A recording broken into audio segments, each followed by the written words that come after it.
ലോകത്തിലെ തന്നെ ഏറ്റവും വലിയ എണ്ണ ശുദ്ധീകരണശാലയാണ് റിലയൻസ് ഗ്രൂപ്പ് ഉടമസ്ഥതയിൽ ഗുജറാത്തിൽ ഉള്ള ജാംനഗർ റിഫൈനറി. 7500 ഏക്കറിൽ അധികം വിസ്തൃതിയുള്ള ഈ വമ്പൻ സമുച്ചയത്തിനുള്ളിൽ 3000 ഏക്കറോളം വ്യാപിച്ചു കിടക്കുന്ന ഒരു കൃത്രിമ വനം, സ്റ്റാർ ഓഫ് ദി ഫോറസ്റ്റ് എന്ന് അർത്ഥം വരുന്ന ഒരു വൻധാര.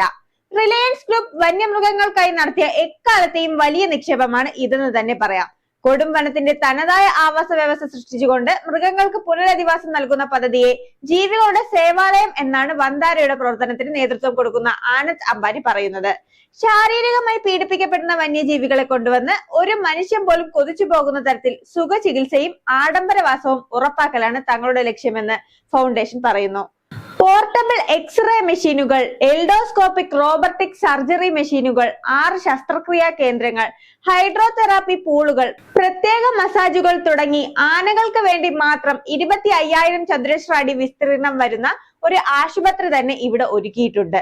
എന്നാൽ ആനന്ദ് അംബാനിയുടെ വാക്കുകൾ പോലെ വൻധാര ശരിക്കും മൃഗങ്ങൾക്കുള്ള വാസസ്ഥലം തന്നെയാണോ, അതോ വന്യജീവി കടത്തലിനും കള്ളപ്പണം വെളുപ്പിക്കലിനും ഉള്ള ഒരു മറയോ? സുപ്രീം കോടതിയിലെത്തിയ 2 പൊതു താൽപര്യ ഹർജിയാണ് ഈ ചോദ്യങ്ങൾ ഉന്നയിച്ചിരിക്കുന്നത്. തുടർന്ന് മൃഗസംരക്ഷണം, സാമ്പത്തിക തിരിമറി, വന്യജീവി കടത്ത് തുടങ്ങിയ വിഷയങ്ങളിൽ അന്വേഷണം നടത്താൻ ഇപ്പോൾ ഉത്തരവിട്ടിരിക്കുകയാണ് സുപ്രീം കോടതി.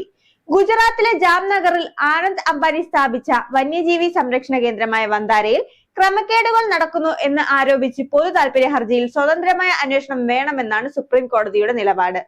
ജസ്റ്റിസുമാരായ പങ്കജ് മിത്തൽ, പി വരാലെ എന്നിവർ അടങ്ങിയ ബെഞ്ച് മുൻ സുപ്രീം കോടതി ജഡ്ജി ജെ ചലമേശ്വരന്റെ നേതൃത്വത്തിൽ സ്പെഷ്യൽ ഇൻവെസ്റ്റിഗേറ്റിംഗ് ടീമും രൂപീകരിച്ചിട്ടുണ്ട്. ആരോപണങ്ങൾ സ്ഥിരീകരിക്കപ്പെട്ടില്ലെങ്കിലും സത്യം എന്താണെന്ന് ഉറപ്പിക്കാൻ ഒരു സ്വതന്ത്ര അന്വേഷണം വേണമെന്ന് തറപ്പിച്ചു പറയുകയാണ് കോടതി. 2025 സെപ്റ്റംബർ 12-നകം SIT റിപ്പോർട്ട് സമർപ്പിക്കാനും സെപ്റ്റംബർ 15ഓടെ കേസിൽ വാദം കേൾക്കാനുമാണ് ഇപ്പോഴുള്ള നീക്കം.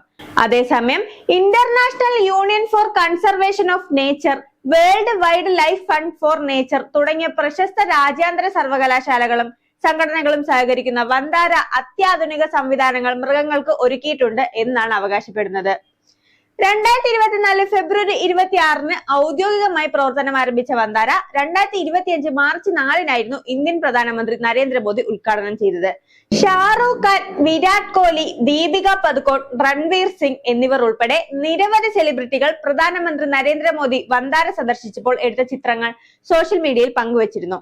2024 ഡിസംബർ വരെയുള്ള കണക്കുകൾ പ്രകാരം 200-ലധികം ആനകൾ ഉൾപ്പെടെ 43 ഇനങ്ങളിലായി 2000-ലധികം മൃഗങ്ങളാണ് വൻധാരയിൽ ഉള്ളത്. ഇന്ത്യയിലും വിദേശത്തുമായി പരിക്കേറ്റതും പീഡിപ്പിക്കപ്പെടുന്നതുമായ വന്യജീവികളെ കൊണ്ടുവന്ന് ICU, MRI, CT സ്കാനുകൾ, അൾട്രാസൗണ്ട്, ഡയാലിസിസ് തുടങ്ങിയ സൗകര്യങ്ങൾ ഉൾപ്പെടുത്തിയുള്ള ചികിത്സ നൽകുമെന്ന് അംബാനി പറഞ്ഞിരുന്നു. മൃഗ ഡോക്ടർമാർ, പോഷകാഹാര വിദഗ്ധർ, പാത്തോളജിസ്റ്റുകൾ തുടങ്ങി 2100ഓളം വരുന്ന ജീവനക്കാരെയാണ് ഇതിനായി ഏർപ്പാടാക്കിയിട്ടുള്ളത്. വൻധാരയിലെ ടാർസൻ ആനയ്ക്ക് നടത്തിയ തിമിര ശസ്ത്രക്രിയയും സറ എന്ന ബർമീസ് പെരുമ്പാമ്പിന് വൈറൽ നടത്തിയ ശസ്ത്രക്രിയയും വലിയ വാർത്താ പ്രാധാന്യം നേടിയിരുന്നതാണ്. എന്നാൽ മനുഷ്യത്വപരവും ദൈവികവുമായ സേവയാണ് മൃഗസംരക്ഷണം എന്നും സുവോളജിക് പാർക്കായി അല്ല ഒരു സേവനം ആയിട്ടാണ് വൻധാരയെ കാണുന്നതെന്നും അവകാശപ്പെട്ട ഇതേയിടത്ത് നടക്കുന്നത് അഴിമതിയും മൃഗങ്ങൾക്ക് നേർക്കുള്ള പീഡനവും ആണെന്ന ആരോപണം റിലയൻസ് ഗ്രൂപ്പിന്റെ വിശ്വസ്തതയെ ചോദ്യം ചെയ്യുന്നതുമാണ്. നിയമപരമായി നടപടിക്രമങ്ങൾ ഇല്ലാതെ ക്ഷേത്രങ്ങളിൽ നിന്നും സ്വകാര്യ ഉടമകളിൽ നിന്നും വൻധാര ആനകളെ കൊണ്ടുപോയിട്ടുണ്ടോ എന്ന് പരിശോധിക്കേണ്ടിയിരിക്കുന്നു. വംശനാശ ഭീഷണി നേരിടുന്ന ജീവികളുടെ അന്താരാഷ്ട്ര വ്യാപാരത്തെക്കുറിച്ചുള്ള വ്യവസ്ഥകൾ റിലയൻസ് പാലിച്ചിട്ടുണ്ടോ എന്നും അന്വേഷിക്കണം. മൃഗങ്ങളുടെ പ്രചരണ രീതികൾ, വൻധാരയിൽ മരിച്ചു വീഴുന്ന വന്യജീവികൾ, ജാംനഗറിലെ കാലാവസ്ഥ ചെലുത്തുന്ന സ്വാധീനം വെളിപ്പെടുത്തൽ നടത്തൽ, ഇതെല്ലാമാണ് ഹർജിക്കാർ മുന്നോട്ട് വെക്കുന്ന പ്രധാന ആവശ്യങ്ങൾ. കൂടാതെ വൻധാരയ്ക്കുള്ളിൽ കള്ളപ്പണം വെളുപ്പിക്കൽ ഉൾപ്പെടെയുള്ള സാമ്പത്തിക ക്രമക്കേടുകൾ നടന്നതായും ഹർജിക്കാർ ആരോപിച്ചിട്ടുണ്ട്. അതിനാൽ ഇത്തരം വിഷയത്തിൽ എല്ലാം അന്വേഷണം നടത്തണമെന്ന് സുപ്രീം കോടതിയുടെ 9 പേജുള്ള ഉത്തരവും ആവശ്യപ്പെടുന്നു. അതേസമയം സുപ്രീം കോടതിയുടെ ഉത്തരവ് അങ്ങേയറ്റം ആദരവോടുകൂടി തങ്ങൾ അംഗീകരിക്കുന്നതായും തങ്ങളുടെ പൂർണ്ണ സഹകരണവും ഉണ്ടാകുമെന്നും വൻധാര പ്രതികരിച്ചു. മാത്രമല്ല, ഊഹാപോഹങ്ങളെ മാറ്റി നിർത്തിക്കൊണ്ട് അന്വേഷണം സുതാര്യമായി നടക്കണം എന്നും ഫൗണ്ടേഷൻ കൂട്ടിച്ചേർത്തിട്ടുണ്ട്.